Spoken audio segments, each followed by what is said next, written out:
The wind that night carried the chill of midwinter and the loneliness of the wide western plains, as if the land itself whispered that not every soul out here was meant to survive. Rancher Thomas Granger stood on his front porch, staring across the stretching horizon of snow-dusted fields that once gave him pride but now only reminded him of the companion he lost, his wife, Clara, taken 2 winters earlier by sickness no doctor could name. Since then, the silence had rooted itself deep into his bones. His ranch was now a place of routine, not purpose. Wake before dawn, feed the horses, chop firewood, sit at the table built for 2 but occupied by 1, and let time drift like the snow over a forgotten grave. But fate traveled its own road, and that night, just after the sun sank behind the pines, a gentle knock on the barn door broke his isolation. Granger grabbed his lantern, an old Winchester rifle, and walked slowly toward the barn, boots crunching on frozen earth. In the flickering glow of the lantern, he saw them. A weary woman wrapped in a fading coat and 2 boys shivering beside her. Their faces were pale with exhaustion, their clothes were dusty, and the cold air escaped their mouths in thin, trembling clouds. "Can we sleep in your barn?" she asked, her voice soft but steady, as if she had practiced those words all day and prayed she'd find someone kind enough to receive them. The rancher studied her closely, the way she gently rested a hand on her children's shoulders, the way her eyes hinted at stories she was scared to tell, and though he had spoken barely 20 words to another human all week, one answer came to him without thought. "You can sleep inside," he said, surprising even himself. She hesitated, as if not wanting to impose, but her younger son tugged on her sleeve and whispered, "Mama, I'm cold." That was all it took. Thomas opened the front door, and the warmth of the fireplace called them inside like a silent blessing. The woman introduced herself as Eleanor Hayes, and her boys, Jacob and Samuel, were 9 and 6. Their father, a coal miner, had died in an accident last spring, and since then, they had been traveling town to town, searching for work, refuge, or simply enough food to make it to the next sunrise. Thomas led them to the dining table and poured hot soup into bowls that hadn't seen use since Clara's passing. He expected them to eat silently, but Samuel suddenly smiled after the first sip and said, "Your house smells like bread and horses," making his older brother laugh for the first time in days. And just like that, something stirred in Thomas's chest. That night, as the wind howled like wolves beyond the window, Eleanor tucked her boys into the spare bedroom, and Thomas sat by the fireplace staring at 3 extra bowls drying by the sink. He had forgotten what it felt like to be useful to someone other than himself. The next morning, Dawn painted the snow gold, and Eleanor insisted on helping with the chores in return for their stay. Thomas didn't argue. She gathered eggs from the coop as the sky blushed pink, and the boys chased the ranch dog through the yard, their laughter echoing across the fields like an old familiar song. Days passed, and the ranch began changing in quiet ways. The barn was swept, broken fences were mended, and dinners became shared conversations instead of silent meals. Thomas noticed how Eleanor's eyes softened around sunset, how she braided Samuel's hair when he slept, and how she told Jacob bedtime stories from her memory instead of books. Still, Thomas feared growing attached. He believed people who stayed eventually left. But one evening, as they worked side by side repairing a gatepost, Eleanor asked, "Were you always alone out here?" The question pierced deeper than expected. He told her about Clara, about their dreams of raising horses and children, and how the last winter had taken more from him than he ever thought he could lose.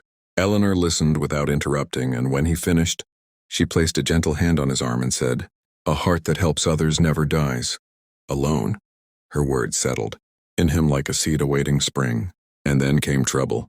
A group of drifters known across the county for scavenging farms arrived on horseback and asked who the new woman was staying at the ranch. Their leader, Briggs, grinned with a threat in his eyes and suggested that a pretty widow might fetch a price. Thomas felt instincts resurrected. He stood firm, rifle in hand, and warned them off. That night he couldn't sleep. The ranch was no longer just his. He had people to protect now, and for the first time in years he wanted to. Days later, a blizzard struck, isolating them from the world in a storm of white noise and roaring winds. The roof creaked, the fire struggled, and horses panicked in the barn. Eleanor calmed them with lullabies while Thomas reinforced the doors. Jacob helped carry firewood, and Samuel drew pictures in the dust to distract himself from the cold. They weren't just surviving. They were bonding, becoming something that felt like family. When the storm finally ended, Thomas looked at Eleanor beside him in the barn, her hair dusted with snowflakes, her hands comforting a trembling colt, and he realized Clara had once been the reason he built this ranch, but Eleanor and her boys might become the reason he lived in it. Yet uncertainty remained. One morning, Eleanor told him they might leave after spring to search for permanent work. Thomas didn't show his disappointment, but that night he sat alone staring at the empty place beside him on the porch and wondered if quiet hearts truly deserved loud goodbyes. Time passed, as time always does, but the memory of her first words never left him. "Can we sleep in your barn?" she had asked, and without knowing it, she had walked not just into his ranch, but into the parts of his heart he thought were buried beneath frost and grief forever.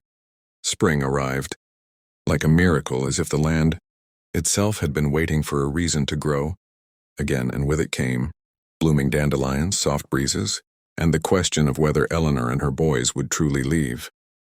The ranch had transformed into a place with laughter, music, and footsteps belonging to more than one person for the first time in years. Thomas began waking up earlier, not out of habit, but because he didn't want to miss a second of the morning chatter at breakfast. Samuel would always ask, "Mr. Thomas, when are the horses going to talk?" while Jacob had started learning how to tie ropes and saddle the gentler mares. Eleanor helped. Thomas reorganized the barn. She said life feels bigger when things are in order. Over time, Thomas felt something quiet but powerful growing inside him. Hope. But life still had tests to give. One afternoon, while heading into town for supplies, Thomas overheard rumors that Briggs and his men were planning to return, this time, not just to threaten, but to take what they wanted. The sheriff was days away on county business, so no help would come from outside. Thomas returned home heavy-hearted. Eleanor instantly noticed and urged him to speak. After he told her about the danger, she didn't panic. Instead, she stood tall and said, "This time, you won't face it alone." That night, under a moon-like silver coin, they prepared, secured gates, doubled the horses in the barn for warmth, and taught Jacob and Samuel how to stay safe if trouble arrived. Eleanor confessed that she too had once lived on a farm before marrying her late husband. She knew how to handle a rifle and showed Thomas she could shoot straighter than most men around town. Her strength amazed him. It wasn't loud, but it was steady, and that was the kind of strength Thomas had always admired. The next evening, Briggs and 3 of his men rode onto the property, faces twisted with greed. Thomas walked outside, rifle in hand, his breath calm as if he had spent his whole life preparing for this moment. Briggs sneered, mocking the idea that one man could defend a whole ranch. That's when Eleanor stepped forward beside Thomas, rifle aimed, firm as a mountain. "He's not alone," she said. The drifters didn't expect resistance, and certainly not from a determined woman with fearless eyes. After tense words, Briggs reached for his gun, but Thomas fired a warning shot that grazed the wooden post beside him. The echo rolled across the plains. Briggs saw the conviction in their eyes and realized this ranch was no longer vulnerable. It had become guarded by people who had endured storms far worse than his threats. With curses and frustration, they rode away. For the first time in years, Thomas felt not just relief but pride. That night, the fireplace glowed warmer than ever. They didn't celebrate with loudness, but with gratitude. Samuel fell asleep on Thomas's lap, and Jacob asked, "When are you teaching me to ride the big horse?" As if their stay was permanent. Thomas didn't correct him. Instead, he said, "When the sun rises tomorrow." Later, on the porch, Eleanor sat beside him. The air was soft with fireflies, and the world felt gentler than before. She said they had planned to leave after spring, but now the boys had begun to feel safe, and so had she. Thomas swallowed his growing emotion. He simply asked, "Do you still want to leave?" Eleanor looked out at the land with blooming grass, mended fences, a ranch dog sleeping by the steps, and she whispered, "This place feels like it's waiting for us to stay." Her words filled him with warmth. He thought he'd lost forever. He didn't propose. He didn't confess love. Instead, he offered something deeper, a partnership, not just in work, but in healing. Over the following months, life found a rhythm. Jacob became fast with ropes and even faster at jokes. Samuel drew pictures of horses and people, 4 people standing together. And Eleanor planted wildflowers beside the barn, saying beauty grows best where pain once lived. Thomas found himself smiling before sleep and waking with purpose. The ranch wasn't quiet anymore, and neither was his heart. One evening, as sunset spilled gold across the fields, Eleanor approached him holding something, a piece of paper. It was Samuel's drawing. 4 figures, a mother, 2 boys, and a tall man in a cowboy hat. Above them he had written, "Our family." Thomas felt tears burn his eyes, but this time he didn't hide them. He looked at Eleanor, and for the first time since Clara passed, he said the words he once thought impossible. "You can stay here as long as you want, not as guests, but as home." She placed her hand over his and replied, "We already are home." From that day forward, the ranch wasn't just land, it was rebirth. A place where a lonely man, a grieving woman, and 2 hopeful boys rebuilt their lives. Stitch by stitch, sunrise by sunrise, the western wind no longer sounded like sorrow.